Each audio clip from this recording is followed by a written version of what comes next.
Өнөөдрийн Монголын хамгийн том зовлон бол ажилгүйд л байна.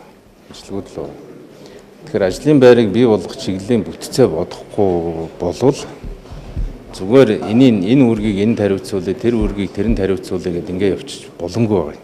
Нэгдүгээрт. Хоёрдугаарт маргаашийн зовнил байна. Маргаашийн зовнил бол эдийн засгийн айхтар том цохилтууд харагдаж байна. Энийг хэрхэн таван туулах вэ гэдэг дээр зориулагдсан бүтэц байх хэрэгтэй. Энийгээ бол бас тодорхой хэмжээнд цар хүрээтэйгээр харах ийм шаардлага бол байсан. Харамсалтай нь энэ үндэсний хороодыг татан буулгаснаар би бол нэг тийм зориулалтын тухайн асуудлыг шийдэхэд зориулагдсан бүтцийг бий болгох уян хатан зохицуултуудаа ингээ хойшин шийдчихлээ гэж харж байна. Тэгэхээр бол асуудал бол шийдэгдэхээр байна. Нөгөө талдаа дэд сайдын асуудал яригдж байгаа тэр хоолны савнууд гэж би боддог. Тэдний хэрэг бол ерөөсөө байхгүй. Дэд сайдтай ажиллана гэдэг бол ямар ч шаардлага байхгүй. Яамны тэнд төрийн нарийн бичгийн дарга байдаг. Төр ажиллаа хийх хэрэгтэй. Төрийн нарийн бичгийн дарга ажиллаа хийх хэрэгтэй. Энийг өмнөр нь ороод дэд сайд гэдэг намын нэг хүн томлоод тэрийгэ дараагийн сонгуулиар их хурл дэвшүүлдэг нэг ийм л загварлуу орсон биз дээ. Тийм учраас бол дэд сайдад төсөв шийдэхгүй. Хэрвээ дэд сайд гэж байхаар бол тэрийгэ төсөв шийддэг. Тодорхой эрх мэдэлтэй, тодорхой асуудал хариуцсан.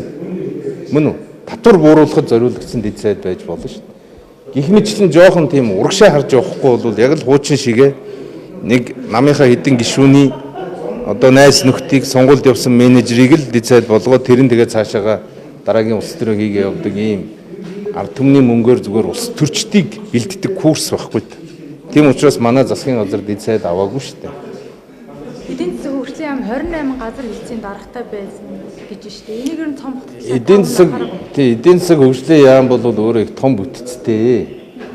Дарга нараа цөөлж болно. Дарга нар цөөлнө гэдэг нь бол хэлцээ байхгүй болгоё гэж байгаа юм байна гэж би бодож байгаа.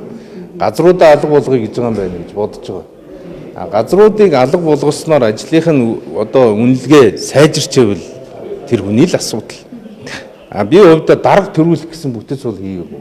Дарга төрүүлэх гэж бүтэц бол хийгээгүй шүү.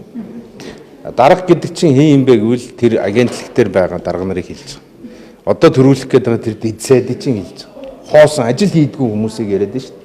Ажил хийдэг хүмүүс бол тухайн яам юу зорж байгаа 4 жилийн мөрийн хөтөлбөр дотор ямар ажил хийх гэж чинь хэнд тэр ажлыг хариуцуулах вэ гэдэг ийм л бүтцийн асуудал.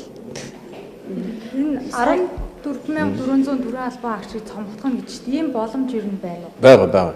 Ер нь энэ төрийн албыг цомхон болгохын төлөө тууштай алхах хэрэгтэй. Айжилчээд ах юм байх.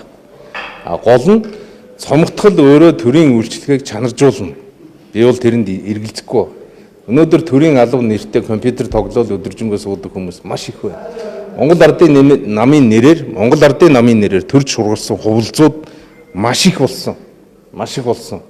Нэг жишээ бол тэр төмөр замын 5 толгойн төмөр зам шүү дээ. 5 толгойн төмөр зам дээр ажил хийдэггүй, цалин авдаг маш олон хүн байсан гэдэг ийм зүйлийг хяналтын менежер нь очиод илрүүлсэн шүү дээ. Өнөөдөр хэдэн хүнтэй тэр төмөр зам ажиллаж байгааг бүгдээрээ мэдж байгаа. Тийм учраас энэ хувилзнуудаасаа эхлээд салах хэрэгтэй. Хувилзнуудаас салах нэг. Хоёрдугаар төрийн албанд бол зөвхөн ардын намынхан шигддэг биш. Монголын ард түмэнд тэрийг нээж өгөх хэрэгтэй. Ардын хүүхдүүдэд, ардын хөвгүүд охтуудад энэ төрийн албанд зүтгэх тэр хаалга онгорхоо байх хэрэгтэй. Тэр онгойлгох тухайд бодлогоо гаргаад гэж.